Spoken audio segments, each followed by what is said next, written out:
نتهجى كل آية باشتياق للهداية.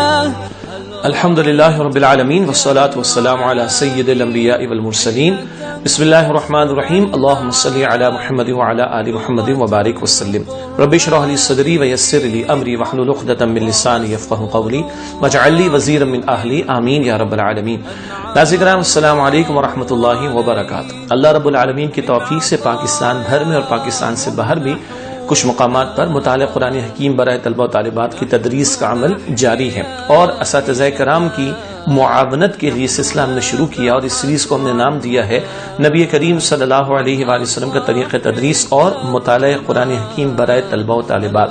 یعنی امام الانبیاء صلی اللہ علیہ وسلم نے جو طریقہ تدریس اور طریقہ تعلیم اور طریقہ تربیت اختیار فرمایا، اس کی چند جھلکیاں آپ کی خدمت میں ہم پیش کر رہے ہیں، اور پھر ان باتوں کو جوڑ رہے ہیں مطالعہ قرآن حکیم کی تدریس کے ساتھ، تاکہ ہمارے اساتذہ کرام کو اسوہ رسول صلی اللہ علیہ وسلم کی روشنی میں کچھ رہنمائی میسر آ سکے، اور ہم بہتر انداز سے مطالعہ قرآن حکیم کی تدریس کا عمل جاری رکھ سکیں. آپ کے علم ہے کہ اب تک اس سیریز کی 3 ایپیسوڈز ہم آپ کے سامنے پیش کر چکے، اور ہر ایپیسوڈ ہر پروگرام میں ہم نے کوشش کی کہ نبی اکرم صلی اللہ علیہ وسلم کے مبارک اسوہ سے آپ کے طریقہ تدریس کے حوالے سے 5 باتیں آپ کی خدمت میں پیش کی جائیں، اور ان کو پھر جوڑا جائے اور دیکھا جائے کہ کس طرح مطالعہ قرآن حکیم کی تدریس میں ان امور کا ہم خیال رکھ سکتے ہیں. پہلی ایپیسوڈ میں جو 5 باتیں ہم نے بیان کی تھی، صرف ان کو دہرانا اس وقت مقصود ہے. پہلی بات تھی تصحیح کرنا، اصلاح کرنا. دوسری بات ہے گناہوں سے نفرت دلانا. تیسری بات ہے تعریف کرنا، الفت دینا یعنی دوسروں کا دل جیتنا. چوتھی بات تھی تنظیم اور تربیت کا اہتمام کرنا. اور 5ویں بات تھی ذہنی سطح کا خیال رکھتے ہوئے کلام کرنا. یہ پہلی 5 باتیں پہلی ایپیسوڈ میں ہم نے آپ کے سامنے بیان کی تھی. دوسرے ایپیسوڈ میں مزید 5 اور باتیں بیان کی گئیں جو پوائنٹ نمبر 6 سے 10 تک ہوں گی. چھٹی بات تھی سوال اور جواب کا انداز اختیار کر کے تدریس کا عمل جاری رکھنا. 7ویں بات تھی مثالیں دے کر باتوں کو سمجھانا. 8ویں بات تھی دہرانا، باتوں کو دہرا کر بھی ذہنشی کرایا جاتا ہے. 9ویں بات تھی شوق دلانا، ترغیب دلانا، موٹیویٹ کرنا علم کے حصول کے لیے. اور 10ویں بات تھی آسان کرنا، باتوں کو آسان فہم انداز میں لوگوں کے سامنے، طلباء کے سامنے پیش کرنا. اسی طرح تیسرے ایپیسوڈ میں مزید 5 باتیں ہم نے آپ کے سامنے رکھی، پوائنٹ نمبر 11 سے 15 تک. 11واں نقطہ تھا عمل کر کے دکھانا، پریکٹیکل ڈیمونسٹریشن بھی کر کے حضور صلی اللہ علیہ وسلم تربیت دیتے تھے. 12ویں بات تھی خطاب کا انداز. ویسے تو یہ 2 طرفہ عمل ہے، لیکن کبھی حضور علیہ السلام خطبہ بھی عطا فرما دے، اس کے اندر بھی ایک تاثیر ہوا کرتی ہے، اس پر بھی ہم نے کلام کیا. 13ویں بات تھی اعمال کی فضیلت، جن اعمال پر ہمیں لوگوں کو توجہ دلانی ہے، طلباء و طالبات کو توجہ دلانی، ان کے فضائل بھی بیان کیے جائیں تاکہ ذوق و شوق عمل کرنے کا پیدا ہو. 14ویں بات تھی باتوں کا لکھنا. اللہ کے نبی صلی اللہ علیہ وسلم لکھواتے تھے اپنے صحابہ کرام سے، اور لکھنے کا عمل باتوں کو محفوظ رکھنے کا بہت بڑا ذریعہ ہے. اور 15ویں بات تھی تحسین کرنا، کسی میں کوئی خوبی ہے، کسی نے کچھ اچھا پرفارم کیا ہے، اچھی بات کوئی کی ہے تو اس کی تحسین کرنا. یہ کل 15 باتیں پچھلی 3 ایپیسوڈز میں ہم نے آپ کے سامنے رکھی ہیں. کچھ عرصے کے بعد آج ہماری یہ 4تھی ایپیسوڈ ہے اس سیریز کی، اور آج کی نشست میں انشاءاللہ ہم مزید 5 باتیں آپ کے سامنے رکھیں گے. یعنی پوائنٹ نمبر 16 سے لے کر 20 تک 5 باتیں آج کی نشست میں. پہلے اس کو لسٹ ڈاؤن کر لیتے ہیں. 16ویں بات علم کی اہمیت کا بیان. 17ویں بات آج کا دوسرا نقطہ ہوگا علم کے بعد عمل کی اہمیت کا بیان. اور پھر 18واں نقطہ ہوگا جو حضور علیہ السلام کے اسوہ سے ہمیں ملتا ہے، تحمل اور بردباری کا مظاہرہ کرنا. 19ویں بات اور آج کی 4تھی بات ہوگی شگفتہ مزاجی، یعنی گفتگو میں کبھی کبھی سنجیدہ اور باوقار انداز میں مزاح کا پہلو بھی آ جائے. اور 20ویں بات مذاکرے کا انداز، جس کو آج ہم 2 طرفہ گفتگو کہتے ہیں. ٹاک شو میں بھی انداز اختیار کیا جاتا ہے، کلاس روم میں گروپ ڈسکشنز ہوا کرتے ہیں، مذاکرہ، اس پر ہم بات کریں گے. تو آج کی نشست میں 5 باتیں ہیں جو انشاءاللہ ہم سمجھیں گے. علم کی اہمیت، عمل کی اہمیت، تحمل اور بردباری، شگفتہ مزاجی اور مذاکرے کا اہتمام کرنا. تو آج کی نشست کی پہلی بات اور ہماری اس پوری سیریز کی 16ویں بات ہے علم کی اہمیت کا بیان. بات تو بہت سادہ محسوس ہو رہی ہے، لیکن آئیے اس کو تھوڑا سمجھتے ہیں. اللہ کے پیغمبر صلی اللہ علیہ وسلم نے اپنے بارے میں یہ بھی ارشاد فرمایا، بعثت معلما، مجھے معلم بنا کر بھیجا گیا. کبھی ایسا ہوا کہ آپ صلی اللہ علیہ وسلم مسجد نبوی میں تشریف لائے تو ایک مقام پر کچھ لوگ ذکر میں مشغول تھے اور ایک مقام پر کچھ لوگ درس و تدریس میں مشغول تھے، تو آپ صلی اللہ علیہ وسلم اس حلقے میں جا کر بیٹھے جہاں درس و تدریس کا عمل جاری تھا، اور ذکر والوں کی بھی آپ نے تحسین فرمائی، مگر آپ نے وہاں بیٹھ کر فرمایا کہ مجھے تو معلم بنا کر بھیجا گیا۔ یوں اللہ کے نبی علیہ السلام مختلف پیرایوں میں مختلف انداز میں علم کی اہمیت کو واضح فرماتے۔ کبھی آپ صلی اللہ علیہ وسلم نے یہ بھی ارشاد فرمایا، بخاری شریف کی روایت ہے کہ اللہ سبحانہ و تعالی جس کے ساتھ بھلائی کا ارادہ فرما لیتا ہے اسے دین کی سمجھ عطا فرما دیتا ہے۔ اللہ سبحانہ و تعالی جس کے ساتھ بھلائی کا ارادہ فرما لیتا ہے اسے دین کی سمجھ عطا فرما دیتا ہے۔ کبھی آپ صلی اللہ علیہ وسلم نے یہ بھی ارشاد فرمایا کہ قرآن حکیم کی ایک آیت کو سمجھ لینا 100 رکعت نفل ادا کرنے سے افضل ہے۔ ابن ماجہ شریف کی روایت، قرآن حکیم کی ایک آیت کو سمجھ لینا، ترجمہ بھی شامل ہے، کچھ وضاحت بھی، کس بات کا حکم کس بات سے روکا گیا، اس تشریح کے ساتھ تفصیل کے ساتھ ایک آیت کو سمجھا جائے تو حضور صلی اللہ علیہ وسلم نے فرمایا یہ 100 رکعت نفل ادا کرنے سے افضل ہے۔ کبھی آپ نے یہ فرمایا، بخاری مسلم دونوں میں روایت ہے، بخاری شریف میں مسلم شریف میں آپ نے فرمایا کہ 2 افراد پر رشک کرنا جائز ہے۔ ایک تو حسد ہوتا ہے، جلن جس میں ہوتی، جیلسی جس کو انگلش میں کہتے ہیں، وہ تو حرام ہے، لیکن 2 افراد پر رشک جائز ہے۔ کسی کے پاس کچھ دیکھ کر میرا بھی دل چاہے کہ میں بھی ایسا ہو جاؤں، یہ 2 جگہ جائز ہے۔ ایک وہ جس کو اللہ نے دولت دی، دن رات وہ اللہ کی راہ میں خرچ کرتا ہے، اور دوسرا وہ کہ جس کو اللہ نے علم سے نوازا، قرآن سے نوازا، اور دن رات وہ قرآن کریم کے ساتھ لگا رہتا ہے۔ تو یہ خود اللہ کے نبی علیہ السلام نے مختلف انداز میں علم کی اور قرآن حکیم کی اہمیت کو بیان کیا۔ یہ نقطہ اس وقت بیان کرنے کا مقصد کیا ہے؟ بہرحال مطالعہ قرآن حکیم میں بعض طلبہ و طالبات وہ ہیں جو اس وقت 5ویں حصے کا مطالعہ کر رہے ہیں، یعنی کئی برس ان کو ہو چکے ہیں، کوئی دوسرے حصے کا مطالعہ کر رہا ہے، تو اوور دا پیریڈ جب ایک چیز روٹین میں آ جاتی ہے تو کبھی کبھی وہ عادت بن جاتی ہے اور اس کی اہمیت شاید نگاہوں سے اوجھل ہو جاتی ہے۔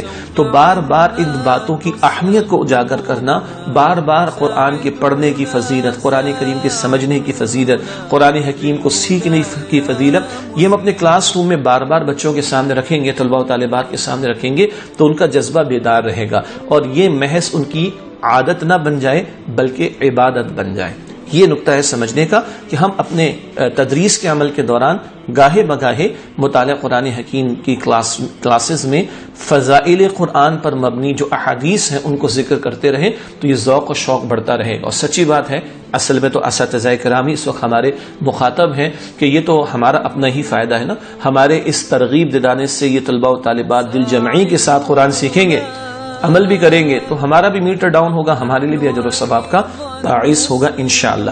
تو آج کی پہلی بات وہ علم کی اہمیت کا بار بار تذکرہ ہوتا رہے۔ آج کی دوسری بات نشست کے اعتبار سے، کل نکات یا پوائنٹس کے اعتبار سے 17ویں بات ہے معاف کیجیے گا، اور وہ ہے عمل کی اہمیت کا بیان۔ یہ بھی اللہ کے نبی صلی اللہ علیہ وسلم کے ارشادات میں ہمیں دکھائی دیتا ہے کہ آپ صلی اللہ علیہ وسلم عمل پر ابھارا کرتے تھے، عمل کی اہمیت کو واضح کیا کرتے تھے۔ مثال کے طور پر بہت مشہور حدیث ہے جامع ترمذی میں، اللہ کے نبی صلی اللہ علیہ وسلم نے فرمایا بندے کے قدم قیامت کے دن اس کی جگہ سے ہٹ نہیں سکیں گے جب تک وہ 5 سوالات کے جوابات نہ دے دے۔ اب بہرحال ایک اہم معاملہ، میری آپ کی زندگی کے اہم ترین سوالات وہ نہیں ہیں جو کبھی اخبارات میں اور نیوز کی ہیڈ لائنز میں آ رہے ہوتے ہیں۔ میری اور آپ کی زندگی کے اہم ترین سوالات وہ نہیں ہیں جو بندے ایک دوسرے سے پوچھ رہے ہیں۔ میری اور آپ کی زندگی کے اہم ترین سوالات وہ ہیں جو ہمارا خالق ہم سے قیامت کے دن پوچھے گا۔ اللہ اکبر۔ اللہ کے پیغمبر صلی اللہ علیہ وسلم نے فرمایا بندے کے قدم قیامت کے دن اس کی جگہ سے ہٹ نہیں سکیں گے جب تک وہ 5 سوالات کے جوابات نہ دے دے۔ نمبر 1، زندگی کہاں لگائی؟ نمبر 2، جوانی کہاں کھپائی؟ نمبر 3، مال کہاں سے کمایا؟ نمبر 4، مال کہاں خرچ کیا؟ اور نمبر 5، جو علم حاصل کیا اس پر کتنا عمل کیا؟ جی، جو علم حاصل کیا اس پر کتنا عمل کیا، اس کے بارے میں کل سوال ہوگا۔ تو اللہ کے نبی علیہ السلام جب علم عطا فرما رہے تھے وہاں علم پر عمل کی توجہ بھی بار بار دلایا کرتے تھے، اور یہ اتنا اہم مسئلہ ہے کہ روز قیامت ان سوالات میں جو 5 ہیں یہ سوال بھی شامل ہے کہ جو علم حاصل کیا اس پر کتنا عمل کیا. اسی لیے اللہ کے نبی صلی اللہ علیہ وسلم نے علم کے تعلق سے یہ دعا بھی فرمائی, اللہم انی اسألک علما نافعا, اللہ میں تجھ سے نفع دینے والے علم کا سوال کرتا ہوں. اور یہ بھی دعا ہمیں ملتی ہے, اللہم انی اعوذ بک من علم لا ينفع, اللہ میں تیری پناہ میں آنا چاہتا ہوں اس علم سے جو نفع نہیں دیتا. پھر اللہ کے نبی صلی اللہ علیہ وسلم نے خاص طور پر قرآن کریم کے تعلق سے طویل حدیث کے درمیان میں یہ جملہ بھی عطا فرمایا, من عمل به اجر, جس نے اس قرآن کریم پر عمل کیا اس کا اجر تو اللہ تعالیٰ کے محفوظ ہو گیا. کئی مرتبہ زندگی کے بہت سارے مواقع ایسے آتے ہیں ہم دین پر عمل کرتے ہیں لیکن نتیجہ سامنے نہیں آ رہا ہوتا, تو کبھی کبھی کچھ لوگ مایوس ہو جاتے ہیں. مایوسی تو کفر مومن کے لیے, مسلمان کے لیے منع کیا گیا اس سے مایوس ہونے سے. تو اللہ کے پیغمبر علیہ السلام فرما رہے جس نے قرآن کریم پر عمل کیا اس کا اجر تو محفوظ ہو گیا. اب آئیے اس نقطے کو مطالعہ قرآن حکیم سے جوڑیں. جب ہم مطالعہ قرآن حکیم کا مطالعہ کرا رہے ہوتے ہیں, تدریس کا عمل اس میں مصروف عمل ہوتے ہیں, تو قرآن تو ہے ہی عملی کتاب, قرآن تو ہے ہی کتاب ہدایت. بار بار کبھی علم و عمل کی باتوں کے عنوان کے تحت, کبھی صورتوں کے تعارف کے ذیل میں, کبھی ایکسرسائزز ہم نے اس طرح کی دی کہ جن کے اندر پریکٹیکلی اعمال کا تذکرہ ہو رہا ہے, کبھی ایسی ہوم ایکٹیویٹیز دی جا رہی جس میں بچوں نے جا کے کچھ کرنا ہے عمل وغیرہ وغیرہ. تو اس تدریس کے عمل کے دوران بار بار قرآن حکیم پر عمل پر توجہ دلائی جائے. یہ خود اللہ کے نبی کا طرز عمل ہے صلی اللہ علیہ وسلم. اور ہمارے اس پورے نصاب کا حاصل کیا ہے؟ صرف علم کو امپارٹ کرنا تو نہیں نا, اللہ توفیق دے علم کو امپارٹ بھی کر سکیں اور علم کو انکلکیٹ بھی کر سکیں. ہمارا یہ علم اور جو ہم اپنے طلباء و طالبات کو دے رہے ہیں وہ ان کے عمل میں ریفلیکشن کے طور پر نظر بھی آئے. یاد آیا اللہ کے نبی علیہ السلام کے اخلاق کے بارے میں ام عائشہ رضی اللہ تعالیٰ عنہ سے پوچھا گیا کہ رسول اللہ کے اخلاق کیسے تھے, تو انہوں نے عرض فرمایا کہ کیا تم نے قرآن نہیں پڑھا؟ کانا خلقہ القرآن, اللہ کے رسول علیہ السلام کے اخلاق تو قرآن تھے. تم قرآن تلاوت کرتے ہو, تم قرآن چلتا پھرتا جیتا جاگتا دیکھنا چاہو تو رسول اللہ علیہ السلام کی حیات طیبہ کو دیکھ لو. کیا اچھا ہو کہ ہماری زندگیوں میں بھی قرآن چلتا پھرتا اعمال کی شکل میں نظر آئے. یہ ہم نے اپنے طلباء و طالبات کو توجہ دلانی. پھر اگین وہی بات ہے, جتنا ہم یہ توجہ دلا کر ان کو عمل کی طرف لا سکیں گے تو ہمارا ہی اجر و ثواب, ہمارا ہی کھاتا جو ہے وہ بڑھتا چلا جائے گا انشاءاللہ. یہ آج کی نشست کی دوسری بات تھی. پہلی بات علم کی اہمیت بار بار واضح ہو, دوسری بات عمل کی اہمیت بھی بار بار واضح ہو. آج کی تیسری بات اور کل ترتیب کے اعتبار سے 18ویں بات, تحمل اور بردباری کا معاملہ. تحمل ہم سب سمجھتے ہیں, اسی میں صبر کا ایک پہلو بھی آئے گا, برداشت کا ایک پہلو بھی آئے گا, بردباری کا پہلو بھی آئے گا, حلم کا پہلو بھی آئے گا. مثال کے طور پر نبی اکرم صلی اللہ علیہ وسلم کی ایک بہترین صفت, بہت ساری بہترین صفات میں سے یہ تھی کہ آپ لوگوں کی بات سنتے تھے. یعنی کسی نے بڑا خوب کہا کہ اللہ نے ہم لوگوں کو زبان ایک دی اور کان دو دیے, تو زیادہ سننا چاہیے نا, کان دو ہیں. تو اسی طرح کہا گیا کہ رسول اکرم صلی اللہ علیہ وسلم he was the best listener, بہترین سننے والے تھے. مشرک بھی آ کے سوال کرتے تھے اور بڑے کبھی سخت انداز میں سوال کرتے تھے. کبھی دیہاتوں سے بدو آتے تو آپ کی چادر مبارک کو کھینچ کر بڑے سخت انداز سے گفتگو کرتے, آپ تحمل فرماتے. اور کبھی کوئی آ کے بہت بلند قسم کا سوال کر لیتا. اللہ اکبر, ایک نوجوان نے آ کر کہا کہ یا رسول اللہ مجھے زنا کی اجازت دے دیجئے. اللہ اکبر, آپ سوچئے کہ کیا سے کیا نہ ہو جاتا. حضور نے بڑے تحمل سے سنا, بہت مشہور واقعہ, اور اس کو کہا تم زنا کرنا چاہتے ہو؟ کہا جی مجھے اجازت چاہیے. فرمایا کہ دیکھو تم پسند کرو کہ تمہاری ماں, تمہاری بہن اور اگر تمہاری بیٹی ہو تو اس کے ساتھ کوئی زنا کرے؟ بالکل نہیں. تو تم کسی کے ساتھ کرو, کسی کی ماں, کسی کی بہن, کسی کی بیٹی نہیں ہو. بات سمجھ آ گئی اس کو, یا رسول اللہ مجھے معاف کر دیں. تو پھر حضور علیہ السلام نے اس کے سینے پر اپنا مبارک ہاتھ رکھا اور اس کو دعا دی. باز آ گیا. کتنے پیارے انداز سے کتنی بڑی برائی کی اجازت مانگنے والا سدھر کر جا رہا ہے. تحمل یہ تو ہے نا. اب آئیے مطالعہ قرآن حکیم سے جوڑیں. کلاس روم میں کبھی ہو سکتا ہے کہ ایک اسٹوڈنٹ جو ہے سوال دوسری تیسری مرتبہ ایک ہی سوال کر لے. ارے قرآن حکیم نے تو موضوعات کو بار بار دہرایا, تو اگر ہم دوسری دفعہ دہرا دیں گے تو کوئی ہماری شان میں کمی یا اس بچے کی ڈیگریڈ کرنے والی بات تھوڑی ہوگی. اگر دوسری یا تیسری مرتبہ وہ سمجھ لے اس کا بھی فائدہ, ہمارا بھی فائدہ ہوگا انشاءاللہ. کبھی ہو سکتا ہے کہ کوئی سوال غیر سنجیدہ آ جائے. ابھی جو سوال میں نے آپ کے سامنے رکھا تو وہ تو انتہا ہو گئی نا. اس سوال کو بھی حضور نے سنا کیسے ہے؟ معاملے کو ٹیکل کیسے کیا اندازہ کر لیجئے. تو ہو سکتا ہے کہ کبھی کلاس روم میں کسی طالب علم کی طرف سے کوئی غیر سنجیدہ سوال آ جائے, ہم نے بڑے تحمل سے سن کر اس کی اصلاح کی بھی کوشش کرنی ہے, لیکن تحمل بردباری پہلے. کبھی ہو سکتا ہے کہ کسی خاص موقع پر طلباء یا طالبات یا کچھ ان میں سے توجہ نہ کر رہے ہوں, تو تھوڑی دیر رک جائیے. عجیب بات میں عرض کر رہا ہوں آپ کے سامنے, کتاب کو بند کر لیجئے, ڈسکس کر لیجئے کیا ایسا آج ہو گیا.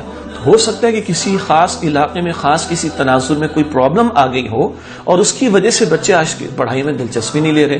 ادھر بھی تحمل کی ضرورت, اور ہو سکتا ہے کہ ہماری اس معاملے میں دلچسپی لینے اور شاید کوئی اچھا مشورہ دینے یا کسی اجتماعی سطح پر اس مسئلے کا حل تلاش کرنے میں معاملت کرنے کی وجہ سے آج ہم بچوں کا دل جیت لیں تو اگلی 2 کلاسز میں وہ 4 کلاسز کا سلیبس بھی کمپلیٹ کر لیں گے انشاءاللہ تعالی. لیکن اہم نقطہ کیا تھا؟ تحمل اور بردباری کا معاملہ. اس کے بعد یہ بہت بڑا طویل موضوع ہے, لیکن ایک مختصر نشست میں 5 باتیں مکمل بھی ہمیں کرنی, تو اگلی بات کی طرف چلتے ہیں. آج کی چوتھی بات ہے شگفتہ مزاجی. اس کو اگر آپ کہیں تو ذرا حصے مزاح بھی یہاں پر ہونی چاہیے, اور نبی مکرم علیہ الصلوۃ والسلام کے ہاں ہمیں سنجیدہ اور باوقار مزاح کا پہلو بھی ملتا ہے. شگفتہ مزاجی میں مسکراہٹ بھی شامل ہے. چنانچہ بہت سارے صحابہ کرام فرماتے ہیں رضی اللہ تعالی عنہ مجمعین کہ نبی مکرم صلی اللہ علیہ وسلم سے بڑھ کر ہم نے کسی کا مسکراتا ہوا چہرہ نہیں دیکھا. اللہ اکبر. تنہائی حضور کی رقت والی ہوتی, آنسوؤں والی ہوتی, اللہ سے جب لو لگاتے گڑ گڑاتے اس کے سامنے. صحابہ کرام کے درمیان ہے تو حشاش بشاش بھی ہیں, اور حضور علیہ السلام پوری دنیا کا غم لیے بیٹھے, غم اندر ہے دل میں مگر سامنے مسکراہٹ بھی ہے. مسکراہٹ ہمارے ہاں جو قہقے لگانے کا انداز ہے, گلے پھاڑ کر چلانے کا اور ہنسنے کا انداز ہے, یہ حضور کی تعلیم نہیں ہے صلی اللہ علیہ وسلم, حضور کا طریقہ نہیں. آپ کی مسکراہٹ کیا ہوتی, بلکہ آپ کا مسکرانا اور ہنسنا کیا ہوتا, میکسیمم سامنے کے چند دندانے مبارک نظر آتے. لیکن صحابہ کہتے ہیں حضور سے بڑھ کر ہم نے کسی کا چہرہ مسکراتا ہوا نہیں دیکھا. مزید برا حضور سب سے بڑھ کر توجہ فرماتے. یہ آج ہمارے بہت مسنگ ہے. ہم اپنے اسمارٹ فون کے اندر اور کاموں میں جو ہے مصروف ہوتے ہیں, اور سامنے کوئی شخص کھڑا ہے, گھر کا فرد ہوگا, طالب علم ہوگا, کلیگ ہوگا, اور ہم اس کو اگنور کر رہے ہیں. بہت سارے صحابہ یہ فرماتے ہیں کہ ہم نے حضور علیہ السلام سے بڑھ کر کسی کو اپنے لیے متوجہ نہیں پایا.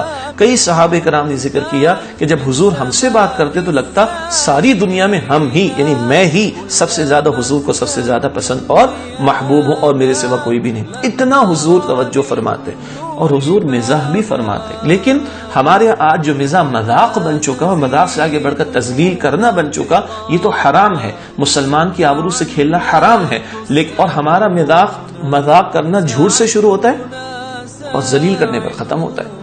لیکن حضور کے ایسا معاملہ نہیں ملے گا. میں 2 مثالیں آپ کے سامنے رکھوں. ایک صحابی تشریف لائے, عرض کیا رسول اللہ علیہ السلام مجھے اونٹ چاہیے سواری کے لیے. آپ نے فرمایا میں تمہیں اونٹ کا بچہ دوں گا. وہ بڑے پریشان ہوئے, یا رسول اللہ مجھے اونٹ چاہیے. تو آپ نے فرمایا اللہ کے بندے, میں تجھے جو بھی اونٹ دوں گا وہ کسی کا بچہ تو ہوگا نا. اونٹ کتنا ہی بڑا ہو گیا, اپنی ماں کا تو بچہ ہے. ہم اور آپ بہت سارے لوگ صاحب اولاد ہو گئے, مگر ہمارے والدین اللہ ان کا سایہ پر قائم رکھے اگر حیات ہیں, ان کے لیے تو ہم بچے ہی ہیں نا جی. تو یہ کتنا پیارا مذاق کا انداز. ایک صحابی جا رہے, حضور نے فرمایا علیہ السلام یا ذل اذنین, اے 2 کان والے میری بات سننا. ابھی جھوٹ بھی نہیں ہے اور کوئی برا بھی نہیں منایا گیا اس لیے کہ صداقت نبوی بات ہے, سچی بات ہے, لیکن ہے مزاح کا پہلو. اسی طرح بعض اوقات بچوں کو نہیں کہتے ناک لگی ہوئی ہے, وہ کہتا ہے کدھر لگی, بیٹا یہ ناک ہے نا, نوز, یہ تو لگی ہوئی ہے نا. بالکل صحیح بات. تو یہ حضور علیہ السلام کی مجلسوں میں ملتا ہے. ایک مرتبہ خاصی پرانی بات ہے, ایک ایویلویشن کی گئی, بلکہ ایک انالیسس کیا گیا, بہت سارے ٹیچرز کا ڈیٹا جمع کیا گیا, ان کے انٹرویوز کیے گئے, اور پھر یہ دیکھا گیا کہ سب سے زیادہ طلباء و طالبات نے کس ٹیچر کو یاد رکھا. تو بڑی عجیب بات سامنے آتی ہے, سب سے زیادہ اس ٹیچر کو طلباء و طالبات نے یاد رکھا جس کے حصے مزاح سب سے زیادہ تھی. اس میں ہم وقار کی بات ذہن میں رکھیں, سنجیدگی کی بات ذہن میں رکھیں, لیکن مزاح کا بھی پہلو ہے. اسی طرح کلاس روم کے اندر بچے گھروں سے کبھی پرابلمز کے ساتھ آتے ہیں, شہر کے حالات, علاقے کے حالات کا مسئلہ, ملک کے حالات کا معاملہ, بچوں پر بہت زیادہ لوڈ بڑھ چکا ہے کتابوں کا اور بیگز کا, شولڈرز کے پرابلم ہے نا, تو وہ اکتاہٹ, کبھی بوریت, کبھی اس طرح کے معاملات. ایسے میں کبھی باوقار انداز سے کوئی مزاح کا پہلو اختیار کر لیا جائے تو بچے دلچسپی بھی لیں گے اور شوق سے پڑھیں گے انشاءاللہ تعالی، لیکن وقار اور سنجیدگی کا لحاظ رکھتے ہوئے یہ نقطہ بھی نبی اکرم علیہ السلام کے طریقہ تدریس میں ہمیں ملتا ہے۔ آج کی آخری بات، پانچویں بات اور ٹوٹل ترتیب کے اعتبار سے 20ویں بات، وہ ہے مذاکرہ۔ مذاکرے کا مطلب دہرانا گروپس کی شکل میں، کم سے کم 2 اور اس سے زائد کا معاملہ، یعنی یہ 2 طرفہ معاملہ۔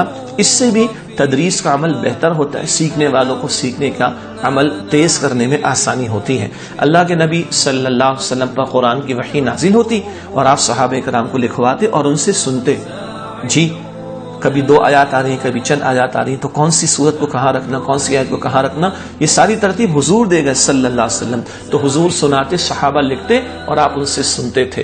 یہ 2 طرفہ عمل سے قرآن کی حفاظت کا معاملہ ہو رہا ہے۔ بلکہ آپ کے علم میں ہے، اللہ اکبر کبیرہ، ہر سال رمضان مبارک میں جبریل علیہ السلام تشریف لاتے اور نبی کریم صلی اللہ علیہ وسلم کے ساتھ قرآن کا مذاکرہ کرتے، دور کرتے، جتنا قرآن نازل ہو چکا ہوتا وہ ایک دوسرے کو سناتے، اس سے قرآن محفوظ ہوا۔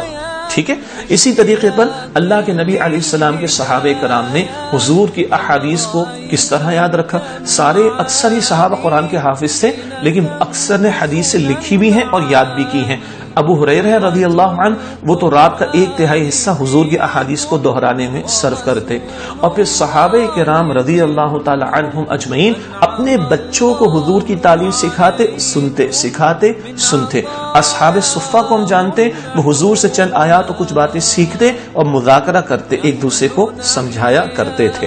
اب آئیے اس کو اپلائی کریں مطالعہ قرآن حکیم پر، تو یہ مثال پہلے بھی دی جا چکی ہے کسی اور پروگرام میں، ان نشستوں کے علاوہ علم فاؤنڈیشن ہی کے ذریعے سے، کہ ہم طلباء سے، طالبات سے قرآن حکیم کی تلاوت کرائیں تو ہمیں پتہ چلے گا بہت سے بچوں کی تلاوت بہت اچھی ہے تو ان کو اور آگے آنے کا موقع ملے گا۔ کبھی کسی سے ترجمہ پڑھوا لیا جائے تو وہ بچے بھی انوالو ہوں گے۔ ٹھیک ہے، سوال جواب کا انداز یہ نقطہ پہلے آ چکا، بچے انوالو ہوں گے انشاءاللہ تعالی۔ کچھ ہم نے رہنمائے اساتذہ میں ٹیچرز کو ایکٹیویٹیز دی ہیں جو گروپس کی شکل میں کلاس روم میں کروائی جا سکتی ہیں، وہ بھی مذاکرے کی شکل ہوگی۔ یوں بہت پیارے انداز میں ہمارا یہ خیال ہے کہ نبی اکرم علیہ السلام کے طریقہ تدریس کی جو صفات ہیں اور اللہ کے رسول علیہ السلام کے جو طریقے ہیں وہ ہم مطالعہ قرآن حکیم میں شامل کر سکیں گے، تو یہ تو نور علی نور والی بات ہوگی۔ یہ مذاکرے کے حوالے سے آج کی آخری بات آپ کے سامنے رکھی گئی۔ آج ناظرین کرام ہم نے 5 باتیں مزید سمجھی ہیں۔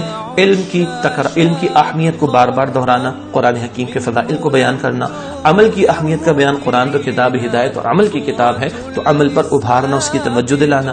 نمبر 3 آج کی بات کے اعتبار سے تحمل اور بردباری، بچوں سے، طلباء سے بات کرتے ہوئے ہم نے بڑے پن کا ثبوت دینا تحمل سے۔ غیر سنجیدہ بات بھی آ گئی تحمل، تکرار آ گئی سوال کی تحمل۔ چوتھی بات آج کے اعتبار سے شگفتہ مزاجی کا معاملہ، جس میں مزاح کا پہلو بھی ہو مگر سنجیدگی اور وقار کے ساتھ، اور اس سے تاکہ اکتاہٹ وغیرہ کا معاملہ نہ ہو، بچوں میں بوریت کا معاملہ نہ ہو، اور تھوڑا سا ریفریش ہو کر زیادہ بہتر پارٹیسپیٹ کر سکیں گے تدریس کے اور سیکھنے کے عمل میں۔ بلکہ اور آخری بات مذاکرہ، بچوں سے سننا، ان سے پڑھوانا، ان سے دہرانا اور گروپ ڈسکشنز کی صورت میں کام کرانا، اس سے بھی ان کی جو لرننگ کی کیپیسٹی ہے وہ بڑھتی چلی جائے گی۔ اللہ تعالیٰ سے دعا ہے کہ اللہ تعالیٰ مجھے بھی اور آپ تمام اساتذہ کرام کو بھی اور جو لوگ بھی دیکھ رہے ہیں ہم سب کو توفیق عطا فرمائے کہ ہم حضور نبی اکرم علیہ السلام کے طریقہ تدریس کے حوالے سے جو باتیں ہمارے سامنے ہیں خود بھی اپنے عمل میں لے کر آئیں، اور خصوصاً مطالعہ قرآن حکیم برائے طلبہ و طالبات کا جو یہ سلسلہ جاری ہے اس میں اس کو انکارپوریٹ کریں گے تو ہمارے اس کام میں اور برکت شامل ہوگی اور معاملہ نور علی نور کا ہوگا۔ اللہ مجھے اور آپ کو ہم سب کو قبول فرمائے، ہمارے ادارے کے لیے، اس پورے عمل کے لیے، اس پورے کام کے لیے مزید دعائیں کیجیے گا۔ جزاکم اللہ خیرا کثیرا وآخر دعوانا الحمد للہ رب العالمین، والسلام علیکم ورحمۃ اللہ وبرکاتہ۔